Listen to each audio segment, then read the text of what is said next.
자, 오늘 우리에게 주시는 말씀 이제 오늘 27장 28절 29절만 읽었는데 다 읽어보라 그랬죠 원래? 1절부터 다 안 읽은 사람 아무도 없죠? 네, 우리 이제 27장 오늘이 이제 마지막입니다. 레위기. 드디어 이제 레위기가 축도 축도하면 안 되죠? 네, 그럴 수도 있어요. 잘못해가지고. 그래서 이제 드디어 레위기가 오늘 마지막. 참 레위기 이게 어떻게 보면은 구약 성경 중에서 가장 이제 이 사실 재미가 없는 부분 어떻게 보면은 우리가 인간적으로 볼 때 재미가 없는 부분 모세오경 그 중에서도 가장 이게 난해하고 어려운 부분이 바로 레위기예요. 레위기. 왜냐하면 율법에 관련된 내용이 거의 대부분이기 때문에 그렇거든요. 왜냐 해라 하지 마라 안 하면 죽는다 이런 식이에요. 안 하면 죽는다. 그렇기 때문에 레위기가 참 이렇게 잘 안 읽어요. 그러다 보니까 잘 안 읽는데 레위기에는 지금까지 우리가 살펴본 대로 이 성경의 모든 것이 다 들어있어요. 이 레위기 안에 모든 내용이 레위기 안에 다 포함되어 있다. 그래서 어떤 분은 레위기가 성경 전체의 핵심이 주제다라고 이야기하시는 분도 있어요. 그런 분도 있으니까 그만큼 레위기가 정말 우리에게 주는 그런 상징적인 교훈이 많다. 그래서 여러분들이 아시면 좋겠습니다. 자, 오늘 이제 서원 예물의 값부터 27장 1절부터 보면은 이제 서원 예물의 값에부터 이제 나와 있는데요. 서원 예물에 대한 규례. 자, 서원 예물이라는 건 뭐냐? 서원 예물은 이게 1절에서 25절까지인데 서원이라는 게 알죠, 그죠? 서원이라는 건 내가 하나님께 어떻게 하겠습니다라고 내가 하나님과 뭘 하는 거예요? 언약을 맺는 거, 언약, 약속하는 겁니다. 그래서 이렇게 하겠습니다. 그러니 하나님께서 이렇게 해주시면 감사하겠습니다. 이런 의미예요. 이게 언약은 주고받는 게 있잖아요. 나는 이것을 행하겠습니다. 하나님이 이렇게 해주십시오. 이게 이제 서원이에요. 쉽게 말하면 서원. 그렇다고 해서 하나님 내가 오늘 한 달 동안 예배 한 번도 안 빠질 테니까 차 한 대 주세요. 이런 건 소원 아닙니다. 절대로. 우리 개인의 욕심이나 정력을 위해서 쓰는 거는 이렇게 기도하는 그거는 기도 자체가 아니에요. 그런 기도는 야고보서에 보면은 뭐라고 그래요? 구하도 얻지 못함은 정력을 위해서 잘못 구함이라 그랬거든요. 우리 정력을 위해서, 우리 개인적 욕심을 위해서 구하는 것은 하나님이 안 들어준다 그랬어요, 분명히.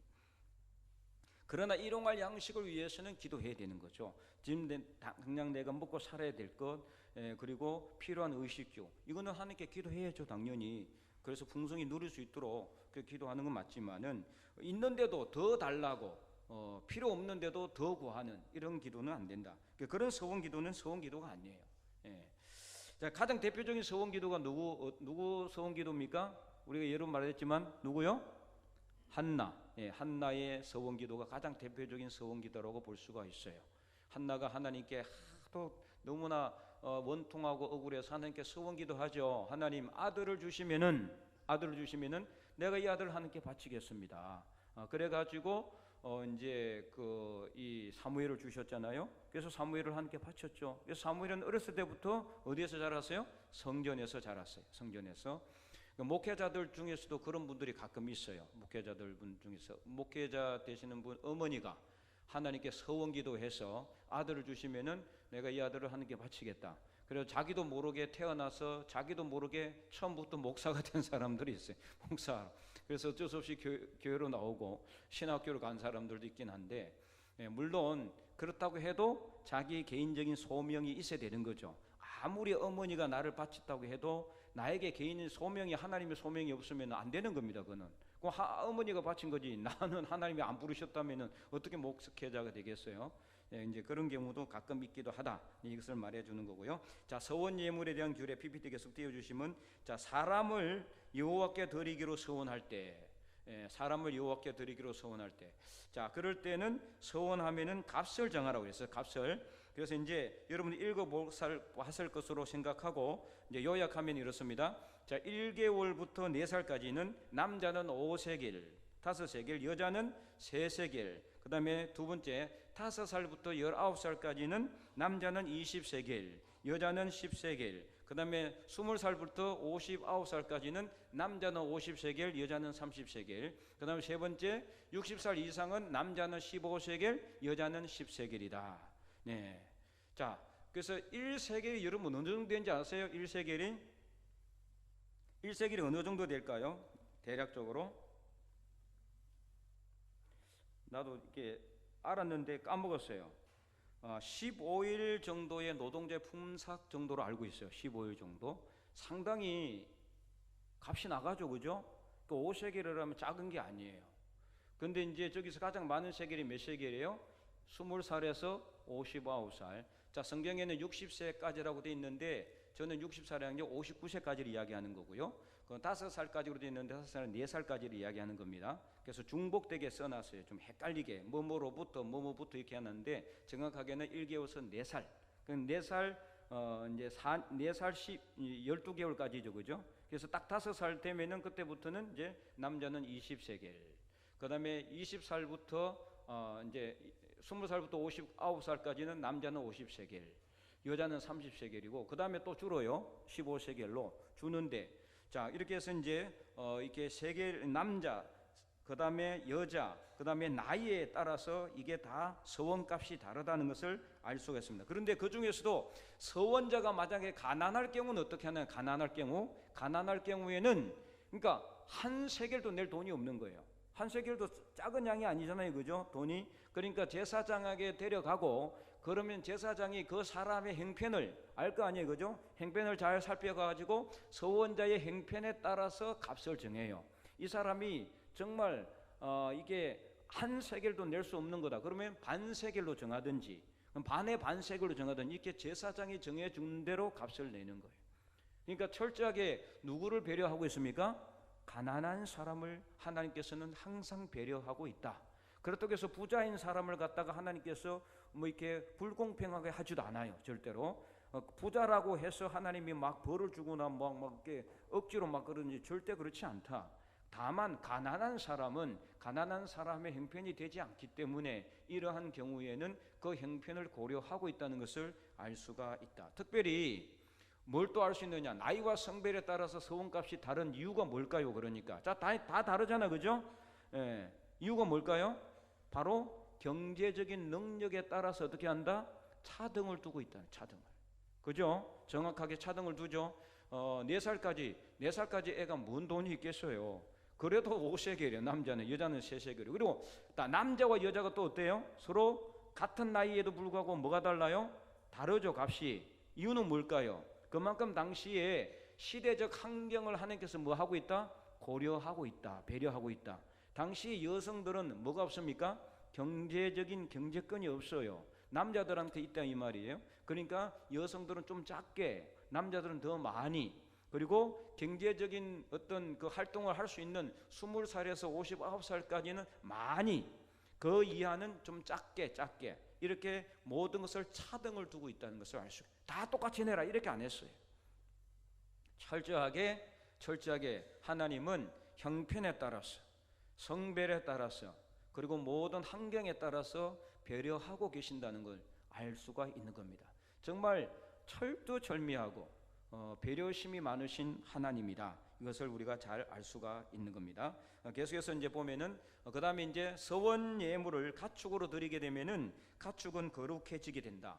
그렇기 때문에 자 저번에 하나님께 드린 것은 어떻게 된다 그랬어요? 거룩해지기 때문에 아무나 먹을 수 있다 없다? 아무나 못 먹는다 그랬죠. 그리고 일부 뒷다리하고 가슴에 있는 고기만 누가 먹을 수 있어요? 제사장이 먹되 어디서 먹으라 그랬어요? 거룩한 곳에서. 다른 데 가서 먹으면 안 돼요. 거룩한 곳에서 먹어야 되고 이튿날까지 남겨놓아서도 안 된다 그랬어요.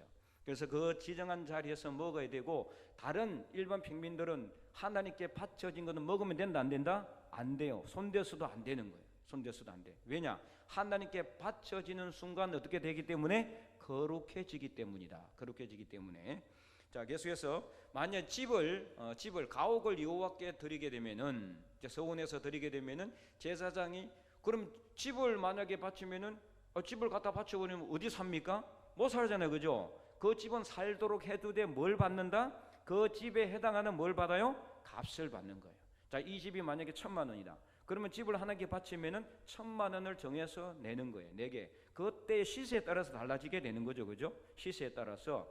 작년에는 막 경기가 좋지 않아 가지고 시세가 많이 다운됐다. 그러면은 값을 작게 매기고, 올해는 이렇게 많아 가지고 다들 돈이 많다 그러면 값을 올리는 것이고, 그렇게 제사장이, 그러니까 제사장 역할이 어때요? 아주 중요한 거예요. 제사장이 어떻게 하느냐에 따라서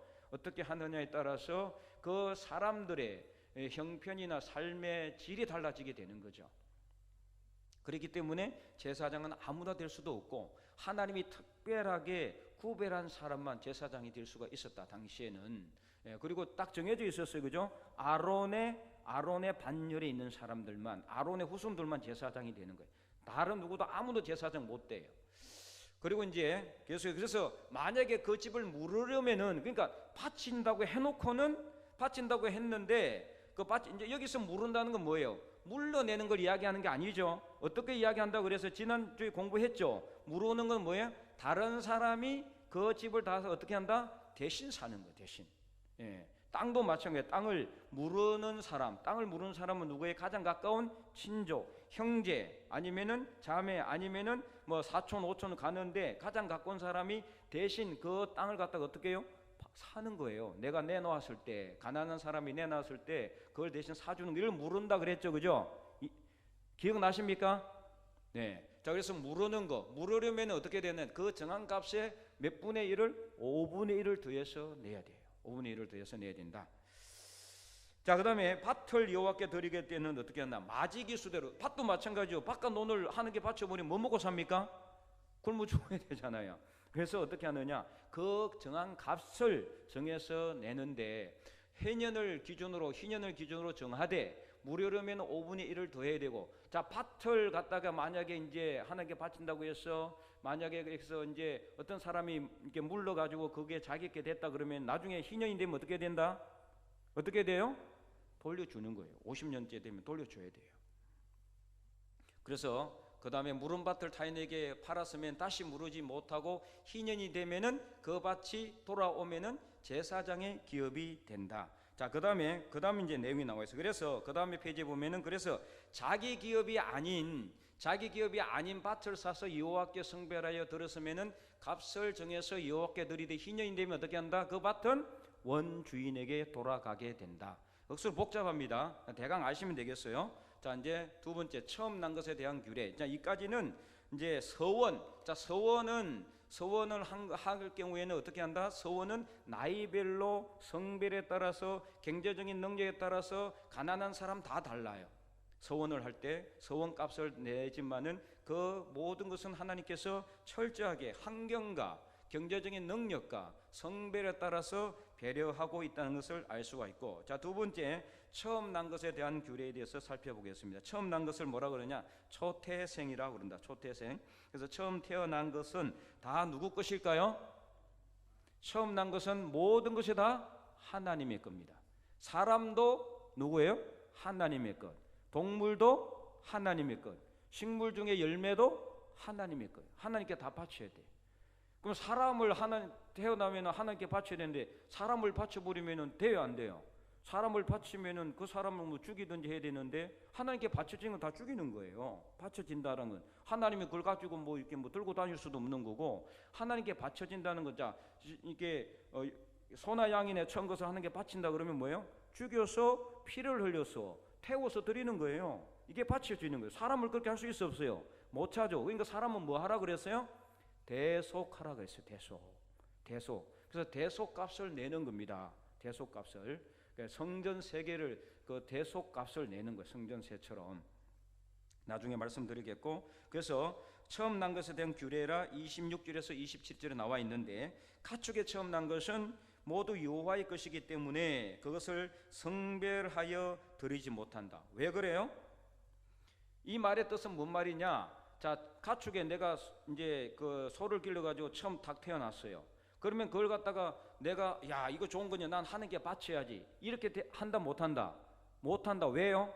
처음 태어난 것은 무조건 자동적으로 하나님의 것이 되기 때문에 내가 바치고 안 바치고가 없는 거예요. 이미 하나님의 건데 뭘 그걸 또 하나님께 또 바쳐요? 그럼 자기가 바치고 싶으면 어떻게 해야 돼요?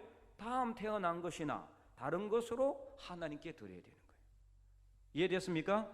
네. 그래서 모든 처음 태어난 것은 자동으로 누구의 것이다? 하나님의 것. 그러니까 만약에 내가 소를 길러 가지고 처음 태어나면은 그냥 이거는 그냥 내가 바치는 게 아니라 이는 그냥 하나님의 것이기 때문에 하나님께 갖다 줘야 돼. 이제 이 성전에 갖다 줘야 되는 거죠. 그래서 이렇게 해서 처음 난 것은 다 하나님의 것이다. 그다음에 그럼 부정한 짐승은 어떻게 하느냐? 부정한 짐승의 처음 것은 그 값에다가 5분의 1을 더해서 물을 것이라고 했어요. 물을 것이다. 그래서 무르지 않으면은 값대로 팔아가지고 그 값을 드려야 되는 거예요. 이게 상당히 복잡하게 되어 있죠, 그죠? 여기서 무른다라는 것은 아까처럼 누가 대신 사는 것을 의미하는 것이 이게 이제 아니고, 이것을 갖다가 여기서 말하는 무르는 것은 내가 하나님께 드리지 못하는 것을 의미하는 거예요. 좀 단어가 좀 달라요. 예.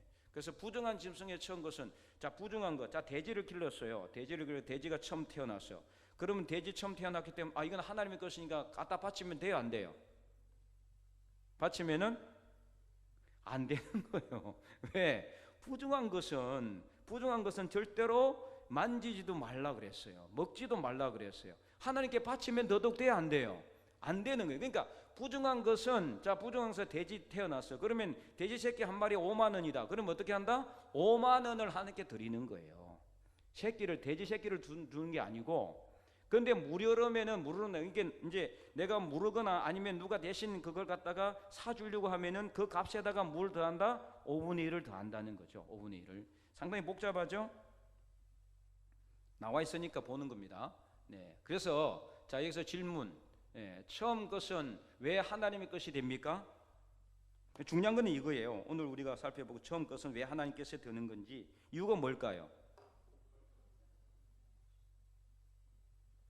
바로 유월절 때문에 그렇죠. 네, 유월절 규례 때문에 그렇습니다. 유월절 하나님께서 이스라엘 백성들을 애굽에서 이끌어내실 때 마지막 장자의 재앙, 장자, 인간의, 그때 장자만 아니라 뭐도 다 죽었습니까? 가축, 짐승의 처음 것도 다 죽었어요. 짐승의 처음 것도 다 죽었어요. 식물의 처음 것이야 뭐 죽이고 살 수가 있는 게 아니잖아요. 그냥 식물이니까, 곡물이니까. 그래서 생명이 있는 모든 것의 처음 것은 다 죽었습니다. 원래는 그 처음 것은 죽어야 되는 게 아니죠. 누구를 위해서 죽은 거예요? 사실은 이스라엘 백성들을 구원해낸 값으로 죽은 거예요. 사실은. 그죠? 정확하게 이야기하면 그렇죠. 정확하게 이야기한다면은 이스라엘 백성들을 대신해서 죽은 것이고, 그래서 처음 것은 바로 누구냐? 누구를 의미하느냐? 누구를 의미한다? 예수 그리스도를 의미하는 거예요. 우리도 우리 죄로 우리가 죽어야 되는데 우리 대신 누가 죽었어요? 예수님이 그 피값으로 우리가 죽어야 될 값을 대신한 거예요. 그래서 뭐라고 그런다? 대속이라고 그러는데, 대속. 예, 대속이라는 것은 구속해 준다, 대신 구원해 주는 값이란 뜻이에요. 원래 노예 상태로 있는 사람을 이 사람에게 값을 주고 대신 자유인이 되게 하는 걸 대속이라고 그럽니다. 대속. 그러니까 이제 원래는 애굽의 노예로 이렇게 죽을 수밖에 없는 이 이스라엘 백성들이 이제 밖으로 나와야 되는데, 그 마지막은 장자, 이 모든 처음 것은 다 죽여서 그 죽은 값으로 대신 나왔기 때문에 그게 바로 대속이고, 그것이 바로 어린 양의 피를 이렇게 묻어 있는 그 집만 살아나게 된 것은 뭘 의미하냐면 예수 그리스도의 죽음의 피로 인해서 우리가 구원받는다는 것을 상징적으로 의미하는 거다. 그래서 여기서 처음 죽은 것은 바로 예수 그리스도의 죽음을 의미하는 것이다. 이렇게 이제 보는 거죠. 보는 게 아니라 실제로 그렇습니다. 그래서 처음 것은 다 그렇기 때문에 하나님께 바쳐지는 거예요. 아까도 얘기했지만은, 자, 하나님께 바쳐진다라는 것은 하나님께 드려져서 생명이 있는 것은 어떻게 된다? 죽임을 당해야 되는 거예요. 죽임을 당하는 거고, 그리고 생명이 있는 것이 아니라 일반 물건은 인간이 손대면 안 되고 바쳐졌다면은 다 하나님의 성전 곳간으로 드리는 거예요. 이게 바쳐진다라는 뜻이에요. 바쳐진다는 뜻. 그러니까 사람을 바친다 그러면 원래 사람을 죽이는 거예요. 그래서 사람을 죽일 수가 없으니까 대신 다른 것을 하는 거죠. 이따 보겠습니다. 그 다음에 이제 처음 난 것에 대한 규례를 살펴봤고요. 그 다음에 마지막 세 번째 온전히 바쳐진 것 이제 나오죠. 세 번째 온전히 바쳐진 것에 대해서 이제 나오는데, 자, 온전히 바쳐진 것은 28절 29절 오늘 우리가 읽었습니다. 첫 번째, 여호와께 온전히 바친 모든 것은 무엇이든지 팔거나 무르지 못한다고. 그렇죠? 자, 소를 길러가지고 처음 딱 태어났는데 나가지고 그것을 하나님께 드리고, 그 다음에 두 번째 태어나서 이걸 하나님께 바쳤어요. 내가 하나님께 바쳤으면은 그것은 하나님께 바쳐졌기 때문에, 거룩해졌기 때문에 팔지도 못하고 사지도 못하고 물을 수도 없어요. 물로서도 안 돼. 이거는 무조건 다 하나님께 드려야 되는 거죠. 그 다음에 두 번째, 여호와께 바쳐진 것은 다 여호와의 것이기 때문에 거룩하다. 거룩하다. 바쳐진 것은 하나님께 바쳐진 건 무조건 거룩해. 사람이 만졌어도 안 돼. 물건은 만지면 안 되고 자기 소유해도 안 되고, 그 다음에 살아있는 것은 죽여서 피를 흘려 하나님께 드려야 되는 거예요. 이게 바쳐진다는 뜻이에요. 자, 그러면 온전히 바쳐진 사람은 무르지 못하니까, 사람 이게 하나님께 바쳐진 무르지 못한다 그랬잖아요, 그죠? 그래서 온전히 바쳐진 사람은 무르지 못하기 때문에 반드시 어떻게 된다? 죽여야 된다. 자, 그런데 죽여야 되는데 죽일 수 있어요, 없어요? 못 죽이잖아요, 그죠? 자, 그러면 이건 무슨 뜻일까요? 온전히 바쳐진 사람은 무르지 못하기 때문에 반드시 죽여야 된다. 자, 이게 29절에 나오죠? 오늘 29절 말씀 한번 읽어볼까요? 온전히 바쳐진 그 사람은 다시 무르지 못하나니 반드시 죽일지니라. 네, 그러면은 사람을 바칠 수가 있습니까, 여러분? 사람을 바칠 수는 없죠. 사람을 바친다는 것은 말이 안 되는 거잖아요. 어떻게 사람을 바치겠어요? 사람을 죽여야 되는데. 자, 여기서 말하는 온전히 바쳐진 그 사람은 누구를 의미하느냐? 바로 누구를 의미할까요? 성경에 많이 나와요. 누구? 예? 자, 이스라엘 백성이 아니라 이방인들을 의미하는 겁니다. 이방인들. 여기서 말하는 온전히 바쳐진 사람은 이방인들을 의미한다. 자, 그렇기 때문에 여러분이 억수로 헷갈리는데, 바쳐진다라는 이 단어가 히브리어로 뭐라고 되냐? 헤렘이라고 써져 있어요. 헤렘. 여러분 많이 들어봤죠? 내가 저번에 진멸하라 할 때도 뭐가 써진다 그랬어요? 헤렘. 자, 히브리어 단어 중에 헤렘이라는 단어는 두 가지 뜻을 가지고 있어요. 첫 번째, 온전히 바쳐진다는 뜻이 있고, 두 번째는 진멸하다라는 뜻을 가지고 있다. 자, 그러면은 실제로 한번 살펴보도록 하겠습니다. 여호수아 6장 17절 한번 보겠습니다. 여호수아 6장 17절 뒤로 좀 더 넘김이 있죠? 여호수아 6장 17절 말씀에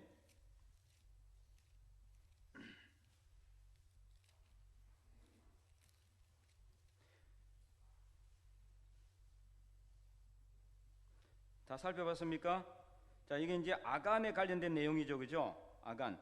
자, 이 여리고성에 있는 그 전에, 여리고성을 무너뜨리기 전에 하나님께서 여리고성을 함락시키면은 그 안에 있는 모든 것은 누구에게 바치라 그랬을까요? 하나님께 바치라. 헤렘, 하나님께 바치라 그랬어요. 하나님께 바치라. 온전히 바치라 그랬는데, 자, 근데 다 바친 줄로 알았는데 안 바친 게 있었다. 그건 누구인가요? 아간이에요, 아간. 그래서 금덩이하고 외투하고 뭐 이런 것들 갖다가 몰래 감추었어요. 예, 그건 이제 관련된 내용인데, 자, 17절 한번 읽어보겠습니다. 시작. 이 성과 그 가운데 있는 모든 것은 여호와께 온전히 바치되 기생 나앗과 그 집의 동반자는 모두 살려주라. 자, 여기서 온전히 뭐하라? 바치라. 여기서 단어는 뭐가 써있었다? 헤렘이에요. 헤렘. 똑같이. 그러니까 여기서 바친다는 것은 뭐냐? 진멸하라는 뜻이에요. 진멸하라. 싹 다 죽이라는 뜻이에요. 완전히 하나님께 구별해서 완전히 싹 다 죽이라. 그런데 나중에 완전히 없애지 않고 일부 물건을 아간이 훔쳐가지고 자기한테 갖다 놨기 때문에 그 다음 아이성을 공격할 때는 이스라엘 백성들이 패했습니다. 그 때문에 나중에 아간과 그의 자녀들과 그리고 그가 가지고 숨겼던 모든 것들이 어디로요? 다 불태워서, 돌에 맞아 죽고 불태워서 다 죽었다. 그래서 이제 이제 그것을 아골골짜기라고 한다. 그렇게 이야기해. 그거 압니까? 몰라요? 예, 나중에 읽어보시면은 다 나옵니다. 네, 그래서 이제 온전히 바치다는 하나님께 구별하다라는 뜻도 있지만은, 구별하다는 뜻도, 구별해서 하나님께 성별해서 바치다는 뜻도 있지만은 완전히 진멸하라라는 뜻도 있다. 그 다음에 이제 하나님께 구별하여 바치는 경우는 어떤 경우냐? 나실인일 경우에 하나님께서 구별하여 성별하여 바치는 것을 의미하는 겁니다. 그때는 하나님께 완전히 내 삶을 하나님께 드리는 거죠. 나시린처럼 구별해서 드릴 때도 헤렘이라는 단어를 쓴다. 헤렘이라는 단어. 그래서 이제 28절에 나오는 여호와께 온전히 바쳐진 모든 것은 사람이든지 가축이든지 여기서 말하는 온전히 바쳐진 것은 성별하여 하나님께 드리는 것, 성별해서 하나님께 바치는 것, 이것을 의미하는 것이고, 그 중에 사람은 누구일 경우다? 나시린이니, 나시린. 그래서 나시린은 태어나면서부터 하나님께 바쳐졌기 때문에 하나님께 헌신하는 삶. 삼손 같은 경우에 나시린으로 태어났죠, 그죠? 하나님께서 나시린으로 키우라 그랬거든요. 그래서 태어나서 그가 자라서 나중에 사사가 되죠. 그 다음에 사무엘도 하나님께 바쳐졌어요. 어떻게 보면 사무엘도 나시린 중에 한 사람이라고 볼 수가 있어요. 그래서 온전히 하나님께 헌신하는 삶을 살았어요. 두 번째, 바쳐진다는 뜻 중에는 완전히 진멸하다는 뜻도 있는데, 그것은 바로 29절이다. 온전히 바쳐진, 여기서는 진멸해야 될 사람. 그럼 그 사람도 누굽니까? 이 이스라엘 백성들이 여리고성을 점령할 때 여리고성 안에 있는 사람들을 어떻게 했어요? 다 죽여서 살렸어요? 다 죽였습니다. 동물이나 모든 것도 다 죽였어요. 싹 다 죽였어요. 자, 그다음에 나중에 사무엘 이제 선지자가 있을 때 하나님께서 이 아말렉을 어떻게 하라? 진멸하라. 자, 그때 그 진멸이라는 단어가 뭐로 쓰여졌을까요? 헤렘이라는 단어가 쓰여졌단 말이에요. 사무엘상 보겠습니다. 사무엘상 15장 3절이에요. 사무엘상 15장 3절. 15장 3절.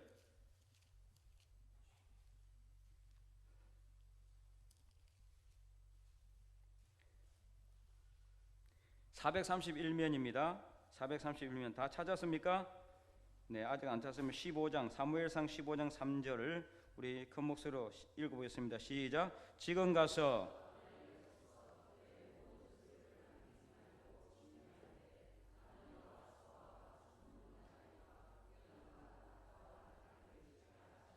네, 다 죽이라 그랬죠. 바로 이게 진멸, 이게 바로 이것도 헤렘이 헤렘.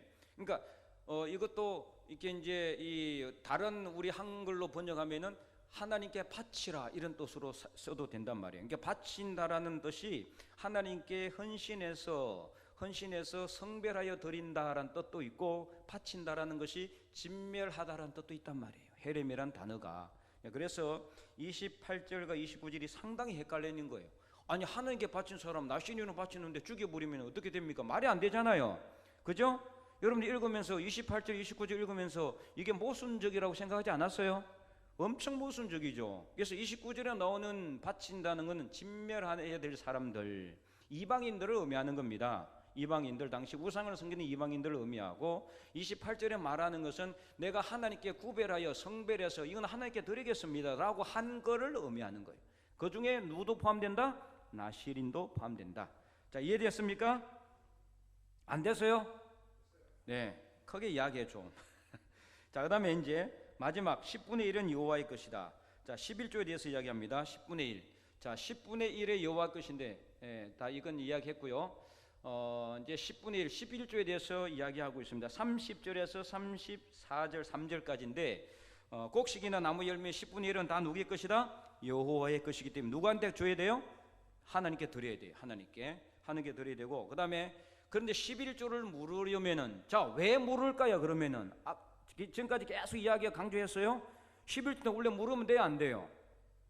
물으면 안 되는 거죠. 그런데 물을 수밖에 없는 경우가 있어요. 이 사람이 너무 가난해서 11조를 낼 돈도 없어. 그러면은 다른 사람이 그 11조를 대신 내줄 수가 있는데 그때를 물은다 그러는 거예요. 그러면 그 사람이 물을 때는 어떻게 된다? 11조의 5분의 1을, 원래 내야 될 11조의 5분의 1을 더해서 내야지 돼요. 그러니까 이렇게 이제 엄격하게 해놨어요. 엄격하게. 그리고 모든 소나 양 11조는 목자의 지팡이 아래로 통과하는 것의 10번째 것마다 하나님의 성물이 되고, 그 우열을 가리거나 바꾸지 말아야 된다. 딱 10번째 딱 지나가는데 10번째 지나가야 될 것들 딱 보니까, 사람이 보니까 엄청 통통하고 살이 쪄서 그 뒤에 있는 것은 아주 파리하고 힘도 없어 보여. 그러면 싹 바꿔가지고 10번째 지나가는 그거를 하나님께 바치면 돼요, 안 돼요? 그렇게 하지 말. 자, 그런데 왜 이렇게 하지 말라 그랬을까요? 이렇게 하니까. 그래서 말라기에 보면은 하나님의 것을 뭘 했다 그래요? 도적질했다 그랬어요. 도적질. 그래서 너희의 10분의 1을 하나님의 창고에 들여서 하나님이 너희 창고를 갖다가 채워주나 안 채워주나 뭐 해보라 그랬어요? 시험해봐라 그랬어요. 시험해봐라. 11조를 하나님께 드려가지고, 근데 여기서 말하는 11조를 드린다는 것은 형식적으로 드리는 11조 아닙니다. 정말 내 마음을 담아서 하나님 내게 주신 거 감사합니다. 감사하는 마음으로 하나님께 드리는 11조를 의미하는 겁니다. 그냥 형식적으로 11조를 드리는데 왜 하나님이 안 채워줍니까? 라고 따지면 안 돼요. 그래서 정말 내가 감사함으로 하나님께 헌금을 드리고 하나님께 바칠 때 하나님께서 우리 삶 속에 채워주신다. 이것을 말해주고 있는 거예요. 그래서 계속해서 여러분은 어떻습니까? 11조를 성배를 하나님께 드리고 있습니까? 네.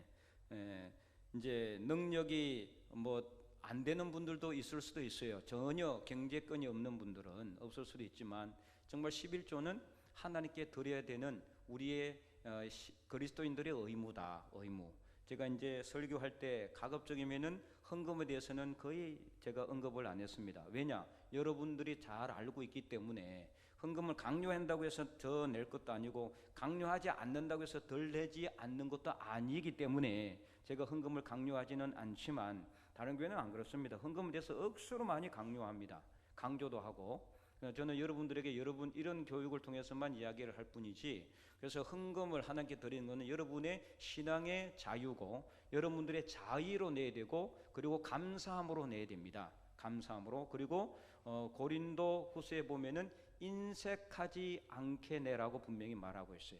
그러니까 이거는 여러분들의 신앙의 자유와 양심에 따라 사는 거기 때문에 여러분들이 잘 결정하셔야 되지만, 그러나 분명히 성경에는 이렇게 하나님께 11조를 내는 이유가 뭘까요? 그러면 11조 내는 이유는 하나님이 우리에게 주신 것에 대한 뭐예요? 감사의 표시로 내는 겁니다. 감사의 표시로. 다 하나님의 건데, 다 하나님의 것인데 10분의 9는 내가 다 쓰고 10분의 1만 내라고 하는데도 그것도 하나님께 드리지 못한다면은 그 문제가 있는 거죠. 네, 그래서 어쨌든 간에 이 물질 신앙은 우리 신앙의 최고 위에 있습니다. 가장 위에. 아무리 신앙이 좋아 보여도요, 이 물질 신앙에 걸리는 분들이 정말 많아요. 물질 신앙에 아깝고 그리고 안 내고 싶고 내놓고도 마음이 악수로 불안하고 그러면은요 문제가 있는 거예요. 하나님 앞에 낼 때는 아낌없이 그리고 감사함으로 즐거이 내시기 바랍니다. 그래야 하면 하나님께서 여러분의 삶 속에 내가 생각하지도 못했던 것을 채워주실 줄 믿습니다. 자, 그래서 이제 오늘 결론을 마지막으로 하겠습니다. 말씀을 통해 주시는 교훈 우리 한번 이제 큰 목소리 읽어보겠습니다. 첫 번째 시작. 초대생 규례는 우리를 구원하신 하나님의 대속의 은혜를 기억하는 것이다. 예, 여러분 꼭 기억하시고요. 두 번째 우리 읽어보겠습니다. 우리는 하나님께 온전히 바쳐진 사람들로 하나님의 영광을 위해 살아야 됩니다. 자, 여기서 바쳐진 것은 진멸하다 바쳐진 게 아니죠, 그죠? 구별하여 성별된 사람들이다. 구별하여 성별, 죽을 사람들이 아니라 살 사람들입니다. 세 번째 읽어보겠습니다. 11조는 우리에게 주신 모든 것에 대한 감사의 표시다. 예, 여러분 감사를 많이 하시면은 더 감사 위에 감사가 넘쳐날 수 있을 줄로 믿습니다.